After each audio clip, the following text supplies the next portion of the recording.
Cheating ex-fiancé keeps coming to my door. I really wonder when I will get past this. I 24M and my fiancé 25F have been together for 6 years. I proposed to her during COVID and she was actually having her affair when she accepted my proposal. Why would anybody do that? Why would someone accept a marriage proposal from one person while sleeping with somebody else? Anyway, this is a long post. I have been typing it out for weeks. It's therapy for me in a way.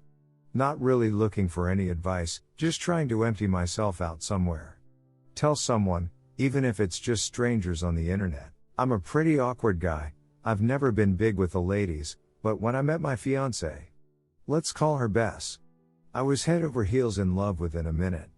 I had never been in love before, but I knew she was the one I wanted to spend my life with as soon as I met her. For some reason she seemed to really like me as well, and we were talking about kids and moving in together by the end of the week. The time up until D-Day was great, at least it was for me, obviously couldn't have been that great for Bess. One day, I happened to see a glimpse of a message on her phone that made me pause. I laid awake that night and got up while she was sleeping and went through it. I am very comfortable with technology. I actually make a living through some mobile apps I made. I'm not super rich, but I could comfortably take a year off without suffering any long-term economic consequences. Anyway, I didn't find anything absolutely conclusive, but I did find a lot of suspicious stuff like deleted messages. She also had a Snapchat contact with an icon that indicated a lot of interaction. There were also some pictures of a guy I didn't recognize. So I installed spyware to monitor her mobile. I just did a Google search and selected the most expensive service I could find. I could even turn the camera and microphone remotely. The next day Bess was supposed to go on a 5-day business trip. She works in sales, so this wasn't necessarily something that was strange for her. But as soon as she was out the door, the messages started going back and forth. I was devastated. I vomited several times. I just couldn't believe what I was reading. For a long time I refused to accept what it meant. I became obsessed and started going through everything I could get access to. I found out their affair had started more than 2 months before I proposed to her.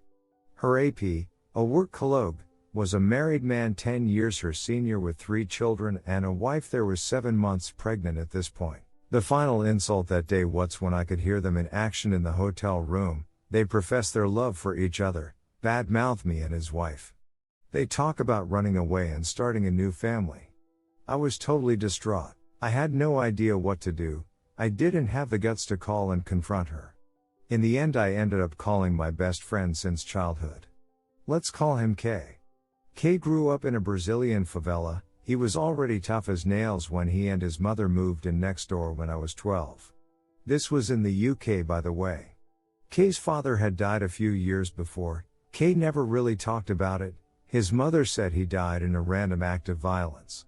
My mother left us when I was 10. She was an addict and my father never remarried.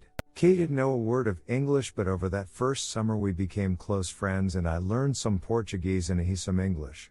I guess we bonded so strongly through shared trauma. Me and K has been inseparable since, which is kind of weird. I am a conflict-shy and awkward nerd.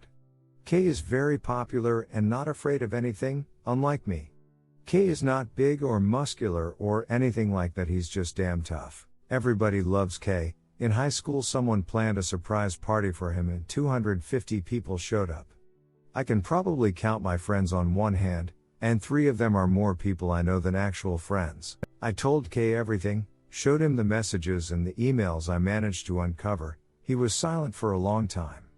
He told me that he couldn't give me any specific advice because this was something I had to deal with. I had to deal with this the way that was right for me. He then proceeded to remind me about a girl he had been with that had cheated on him. He went nuclear. He exposed her to family friends and went no contact. I had no idea what to do. K's suggestion was the only thing I had, so I told him that I wanted to do with something like that to Bess. For the next few days we packed all her stuff, drove it to a storage unit, changed the locks on my apartment and prepared to pick her up from the airport. Thankfully K was driving. I was actually sitting on my hands to hide how much they were shaking. Bess was all happy and laughing when she got into the car. She instantly notices something wrong with me. I just told her I wasn't feeling well. K smiled at her and told her I had a cool surprise planned for her at her parents' house. I didn't say anything, not a single word the entire trip. I tried to not let her see my face, and I faked the smile as best I could. From the moment Bess got into the car, the rest of the day seemed like it played out in slow motion. I had already talked to her parents the day before and told them we were coming by. I told them I had the surprise announcement to make. When we arrived, there were hugs and smiles, and I almost backed out at that point. I love her parents, they've been so good to me and always made me feel welcome. Soon Bess was sitting on the sofa in between her parents. At some point someone asked about the big surprise. Kay encouraged me to go on. I started off by telling her parents how fond I was with them and how grateful I was that they had welcomed me into their family and treated me in such a way that I always felt welcome. Then I choked up for a few minutes. I had this entire speech planned out, it was eloquent and composed. I totally forgot my speech, so I just blurted it out. Bess has been cheating on me with a work colleague that has kids and his wife is 7 months pregnant. The engagement is off. The wedding is off. Our relationship is over. Bess, your stuff is in this storage container. I just dropped the key on the floor. This is goodbye forever. I walked out while everyone was just sitting there silent. I heard Kay tell them that I needed time to heal and please don't contact me unless it's absolutely necessary. In the car, Kay told me to post to the Facebook group. The Facebook group, what's where we were planning the wedding. Everybody was on there. My entire family, her entire family, friends, everyone. I posted a short message almost identical to what I told her parents and then disconnected from the group. Kay kept telling me he was proud of me, that one day I would look back at this and be happy that I stood up for myself. I was just stunned, nothing about this felt good, or real. The next planned stop, what's the APS wife? When she opened the door I just blurted it all out. I didn't even introduce myself. I'm pretty sure she slapped me at some point. As I gave her a thumb drive with the evidence on it, her husband comes around the corner behind her. His wife immediately started screaming. She told him to get lost and not come near her. He tried making excuses, but as soon as he took a step forward, Kay was right up in his face instantly. You heard the lady. Get out. After a bit more back and forth, he eventually packed a bag and scuttled off. Kay talked to his wife for a while. I was just trying to process my screwed up life in my mind. In the end we were invited inside. Kay called his mother and we agreed to spend the night until her father could arrive the next morning to pick her up. She was scared her husband will turn back up and she did not want to be alone. Inside I was treated like I had turned invisible. No one saw me or noticed me. I just sat there crying silently. I understand she was in a much worse situation than me. I was not married and did not have kids. Still I was breaking inside that nobody even looked at me. At some point they all fell asleep. I still sat there crying. I decided that I was going to just end it. I started looking for pills but I couldn't find any. In the end I got a long knife and I planned to just stab myself through the heart with it. I held it towards my chest with both hands and when I took a deep breath the knife went under my rib cage and penetrated about a centimeter. It hurt like hell. I sat there for a while watching the knife with the bloody tip. I have no idea how long I stood there. In the end I left the knife on the table and went back to my chair. There I sat crying for the rest of the night. I just couldn't get my head around what's happening. Her father arrived 5:30 in the morning. I opened the door to let him in. I was covered in blood. He was amazingly calm, considering how I looked. He calmly asked me some questions and if I was okay. I mumbled some gibberish. He went inside to find his daughter while I just stood there holding the door. Shortly after Kay came out to talk to me. I stared at him for a minute, then I just passed out. I woke up in the hospital. It's 3 months ago now. Kay stayed with me the first few weeks after our return home. He was scared I was going to off myself again. I haven't talked a word to my ex-fiancée. I changed my phone number, I blocked her email address and all access on social media. She has come to my door a few dozen times. She talks through the door. Sometimes she talks 4 hours.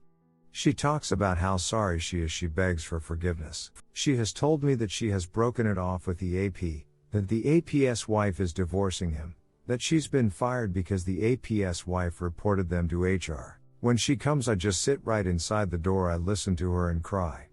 I know it's really F up. I'm just torturing myself. I haven't responded to her yet. She's told me that she could see the door move when I leaned against it, so she knows I'm there. I haven't healed anything, I still love her like crazy, but my heart and soul is just too damaged. I am full of anger, hatred and shame. I know I can never go back to her, it would totally destroy what little self-esteem and self-respect I still have. The confrontation at her parents' place, telling the APS wife, it gave me nothing to feel better about. If anything, I regret not just walking away. Redditors' reactions. Redditor 1, don't forgive her. Redditor 2, hi there, are you in need of a highly skilled and experienced system hacker? She helped me retrieve my deleted files, text messages and call logs. She can as well control devices remotely and lots more. What got me most was her offer of a total refund within 24 hours of any unsatisfactory services, but I didn't have to use that option because she got the job done. dynamikehacker88@gmail.com. She is very affordable with her charges. She hacks account on any social media platforms you can ever imagine: Instagram, Facebook, Twitter, Tinder, Snapchat, etc. Her many services include social media hack, WhatsApp, Snapchat, Instagram, Twitter, Facebook Messenger, Viber, etc. GPS location tracking, incoming calls, restriction grade hacking, credit score increase, USSD control, command, WhatsApp spy, Viber spy, accessing SMS, game hacking and cracking, key logging, hacking into databases of all kinds, etc. Also reach out to her on WhatsApp 1-914-904-3003, dynamikehacker88@gmail.com. Tell her John sent you. Good luck.